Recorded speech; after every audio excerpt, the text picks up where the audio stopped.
नमस्कार दोस्तों।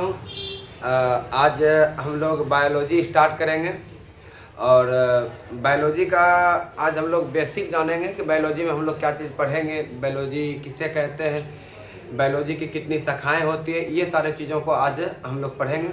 और फिर अगले वीडियो में मैं आपको बायोलॉजी का हर एक टॉपिक को अलग अलग क्लियर करूँगा। तो चलिए आज जो हम लोग स्टार्ट करेंगे, क्या स्टार्ट करेंगे, बायोलॉजी स्टार्ट करेंगे। बायोलॉजी, ठीक है, बायोलॉजी। और बायोलॉजी जिसको हिंदी में हम लोग कहते हैं जीव विज्ञान। क्या कहते हैं? जीव विज्ञान। क्या कहते हैं? जीव विज्ञान। बायोलॉजी शब्द की जो उत्पत्ति हुई है वो ग्रीक भाषा के शब्द बायो और लोजो से हुई है। बायो और लोजो से।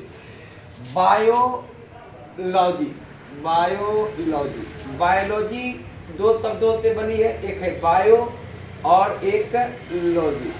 ठीक है, ये ग्रीक भाषा का शब्द है, ग्रीक भाषा का शब्द है, ग्रीक भाषा का शब्द। और बायो का मतलब होता है सजीव, सजीव। और लॉजो का मतलब होता है अध्ययन। क्या होता है? अध्ययन, अध्ययन। और आपको पता होनी चाहिए कि सजीव किसको कहते हैं। सजीव उसे कहते हैं जिसमें जीवन हो, जिसमें क्या हो? जीवन हो, जिसमें क्या हो? जीवन हो। अर्थात जो क्या हो? जो क्या हो? जिंदा हो, जो क्या हो? जिंदा हो। मतलब जिसमें क्या हो? जीवन हो, जिसमें जीवन हो। सजीव में कुछ लक्षण होती है। प्रकृति में जितनी भी वस्तुएं हैं वे वस्तुएं दो प्रकार की ही तो होती है, या तो वो सजीव होगी या तो वो निर्जीव होगी। सजीवों में कुछ विशेष लक्षणें पाई जाती है लेकिन निर्जीव में वो लक्षणें नहीं पाई जाती। जैसे अगर बात करें हम सजीव का, बात करें अगर हम भाई सजीव का, तो सजीव में क्या होता है ना, सजीव में एक विशेष लक्षण होती है, सजीव में लक्षण होती है। लेकिन अगर बात करेंगे निर्जीव का, तो निर्जीव में ये सभी लक्षण नहीं पाई जाती है। सजीवों में क्या लक्षण पाई जाती है? अगर हम बात करें तो सजीवों में लक्षण पाई जाती है कि भाई सजीव जो होते हैं ना, उसमें वृद्धि होती है, अर्थात ग्रोथ होते हैं। आप देखे होंगे कि कोई पौधा है, वो पहले बहुत छोटा होता है, वो दिन पर दिन बढ़ते जाता है और एक समय ऐसा आता है कि वो पौधा पेड़ का रूप ले लेता है। आज हम ही हैं, आप ही हैं, क्या हम लोग इतना ही बड़े आए थे? नहीं, हम लोग छोटे थे, फिर धीरे धीरे उसमें वृद्धि होते गया, आज हम लोग इतने बड़े हैं। तो सजीवों में ये लक्षण पाई जाती है। लेकिन निर्जीव वस्तु, अगर हम टेबल का बात करें, निर्जीव वस्तु पंखे का बात करें, निर्जीव वस्तु इस बोर्ड का बात करें, क्या इसको अगर हम 4 महीना 5 महीना छोड़ देंगे, क्या ये बढ़ जाएगा, ये बड़ा हो जाएगा? नहीं, ये बड़ा नहीं होगा, क्योंकि ये निर्जीव है। और सजीव में वृद्धि होती है। तो सजीव का पहला लक्षण हो गया भाई, उसमें क्या होती है? वृद्धि होती है। चलिए, सजीव में क्या होता है भाई? तो सजीव का दूसरा लक्षण की अगर बात करें तो सजीव में कुछ क्रियाएं वगैरह होती है, उसमें क्रियाएं वगैरह होती है। जैसे श्वसन की क्रिया होगी, श्वसन की क्रिया आपको अगले वीडियो में जब चैप्टर पढ़ाएंगे तो उसमें आपको फिर डिटेल से समझा देंगे। बशर्ते आप यहाँ ये समझ लीजिए, श्वसन का मतलब हुआ कि भाई एक सजीव है तो सजीव को जीवित रहने के लिए ऊर्जा की आवश्यकता होती है, एनर्जी की आवश्यकता होती है। बिना एनर्जी का वो जीवित रह ही नहीं पाएगा, उसकी शारीरिक क्रियाएं काम नहीं करेगी। तो उसके लिए सजीवों में ऊर्जा की आवश्यकता होती है। तो भाई हमको ये कहां से मिलती है? तो श्वसन के दौरान मिलती है। और बात करें अगर दूसरा, तो भाई सजीव में पाचन की क्रिया होती है, अर्थात जो भोजन हम लोग ग्रहण करते हैं उस भोजन का पाचन होता है और पाचन के पश्चात ही तो हमें ऊर्जा मिलती है। अगर बात करें अगला, तो भाई उसमें परिवहन की क्रिया होती है, बात करें तो भाई उसमें उत्सर्जन की क्रिया होती है। ये सब सजीव के लक्षण हुए। सजीव में और क्या लक्षण होती है? तो सर सजीव में और लक्षण होती है, जनन की क्रिया होती है उसमें। किसकी क्रिया? जनन की क्रिया होती है। जनन की क्रिया का मतलब हुआ कि किसी सजीव के द्वारा अपने जैसा संतान को लाना, संतान को पैदा करना क्या कहलाता है? जनन कहलाता है। इसके बारे में भी आपको अलग वीडियो में ही बताएंगे। बाकी अब थोड़ा बहुत वर्ड के बारे में जानकारी ले लीजिए। तो जनन, तो ये सारी क्रियाएं होती है। अगर हम बात करें और क्या होता है सर, तो सजीव जो होते हैं ना, गति करते हैं। क्या करते हैं? गति करते हैं। हाँ, लेकिन ध्यान रहे आपको कि सारे सजीव गति नहीं करते हैं, सारे सजीव गति नहीं करते हैं। तो ऐसा नहीं कि आप एक लक्षण के वजह से आप उसको निर्जीव साबित कर दीजिए, नहीं। पेड़ पौधे गति नहीं करते हैं, लेकिन आदमी हो गए, जानवर हो गए, आपके चिपकली वगैरह सब, ये तरह सांप ऊप, ये सब जितना भी चीज़ है वो गति करते हैं। तो ये सभी क्रियाएं सजीवों में पाई जाती है, पेड़ पौधों में हालांकि ये क्रियाएं नहीं होती है। तो ये सारा लक्षण किसमें पाई जाती है भाई? तो सजीवों में पाई जाती है। आगे आपको बात क्लियर है? चलिए, तो हम लोग क्या पढ़ रहे थे भाई? तो बायोलॉजी पढ़ रहे थे। और बायोलॉजी ग्रीक भाषा के दो शब्दों से मिलकर बनी है, एक तो भाई बायो और लॉजोस। तो मतलब क्या हुआ? बायो का मतलब हुआ सजीव, जिसमें कि जीवन हो, और लॉजोस का मतलब हुआ अध्ययन, मतलब उसकी जानकारी। भैया जिसमें हम लोग सजीवों का अध्ययन करते हैं, किसका अध्ययन करते हैं? यहाँ से देखिए परिभाषा निकल के आ रहा है, किसका अध्ययन करते हैं? तो सजीव का अध्ययन करते हैं। मतलब विज्ञान की वह शाखा जिसके अंतर्गत सजीवों का अध्ययन किया जाता है, क्या कहलाता है? जीव विज्ञान कहलाता है। तो चलिए हम परिभाषा भी आपको बता दिए कि विज्ञान की वह शाखा जिसके अंतर्गत सजीवों का अध्ययन किया जाता है, जीव विज्ञान कहलाता है। आप एक वन लाइन में भी उत्तर इसका दे सकते हैं, सजीवों के अध्ययन को जीव विज्ञान कहते हैं। बात क्लियर है? चलिए अब आगे हम लोग बढ़ते हैं। तो बायोलॉजी,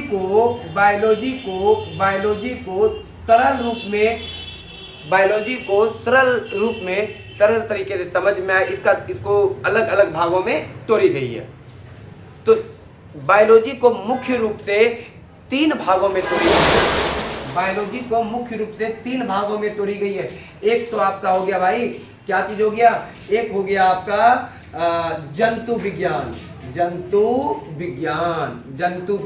इंग्लिश में बोले तो जूलॉजी, ठीक है। और दूसरा जो है आपका, वो आपका क्या है? वनस्पति विज्ञान।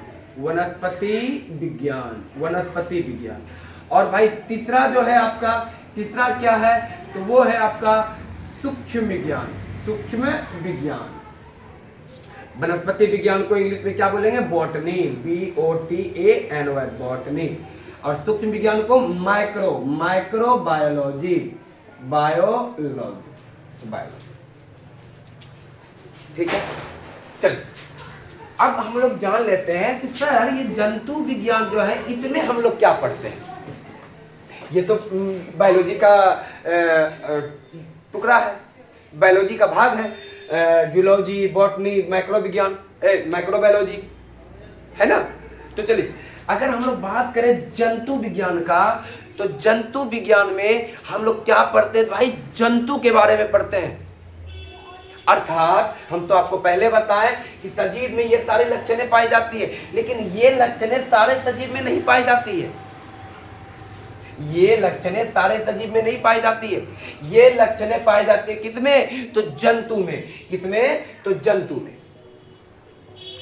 तो भाई इसमें हम लोग किसका अध्ययन करते हैं? तो जंतुओं का अध्ययन करते हैं, जंतुओं का अध्ययन करते हैं।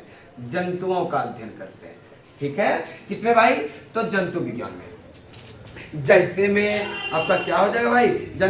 मनुष्य हो जाएगा, कुत्ता हो जाएगा, है ना, बिल्ली हो जाएगा, और हाथी हो जाएगा, सांप, चुचुंदर, बैल, सारा हो जाएगा इसमें, जिसमें गति होती है ना। और अगर हम बात करें वनस्पति विज्ञान का, तो वनस्पति विज्ञान, वनस्पति, बन, और अब बन गए होंगे, बन माना क्या? जंगल झाड़। जब जंगल गए होंगे, बन गए होंगे, तो उसमें आपको क्या दिखाई देता? बन कब कहते हैं आप? जब उसमें पेड़ पौधा हो। तो भाई इसमें हम लोग क्या चीज का अध्ययन करते हैं? तो पेड़ पौधा का अध्ययन करते हैं। किसमें? पेड़ पौधा का अध्ययन करते हैं, है ना। तो अगर डिफिनेशन अगर बोलना हो, परिभाषा बोलना हो, आप ऐसे भी बोल सकते हैं। जीव विज्ञान की वह शाखा जिसके अंतर्गत, अंतर्गत मतलब अंदर, जिसके अंतर्गत जंतुओं का अध्ययन किया जाता है जंतु विज्ञान कहलाता है। ठीक है। और जीव विज्ञान की वह शाखा जिसके अंतर्गत पेड़ पौधों का अध्ययन किया जाता है क्या कहलाता है भाई? तो वनस्पति विज्ञान कहलाता है।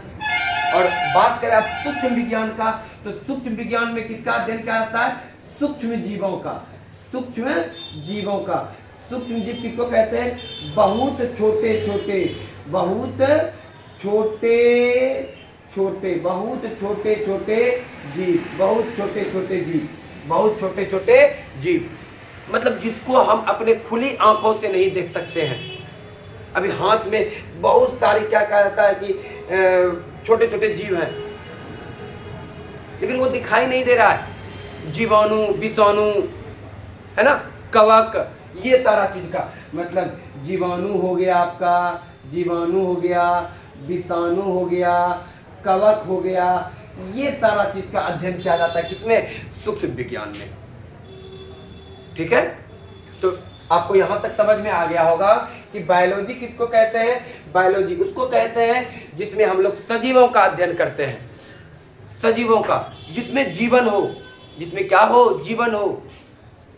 असजीवों में विशेष प्रकार की क्रियाएं होती है, ये भी बता दिए आपको। उसमें वृद्धि होती है, उसमें विकास होती है, उसमें श्वसन की क्रिया होती है, उसमें पाचन पोषण की क्रिया होती है, परिवहन की क्रिया होती है, उत्सर्जन की क्रिया होती है, गति होती है, उसमें जनन की क्रियाएं होती है।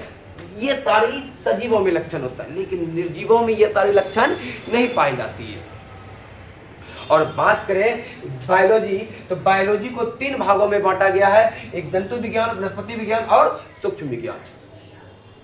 तो चलिए अब हम लोग आगे देखते हैं ये जंतु विज्ञान, जंतु विज्ञान का जनक किसे कहा जाता है?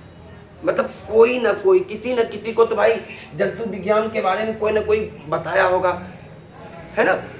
पहले तो बात कर लेते हैं पूरे बायोलॉजी। अगर बायोलॉजी का अगर हम जनक की बात करेंगे तो बायोलॉजी का जो जनक कहा जाता है, बायोलॉजी का जो जनक कहा जाता है वो कहा जाता है अरस्तु को।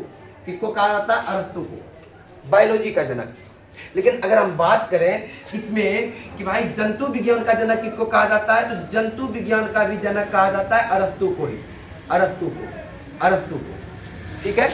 और अगर हम बात करें वनस्पति विज्ञान, तो वनस्पति विज्ञान का जो जनक कहा जाता है अर्थात पिता कहा जाता है वो कहा जाता है थियोप्रेस्टस को,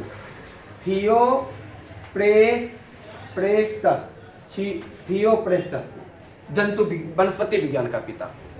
और अगर हम बात करें सूक्ष्म विज्ञान का, तो सूक्ष्म विज्ञान का पिता कहा जाता है एंटोनी ल्यूवेनहॉक को, ल्यूवेनहॉक को।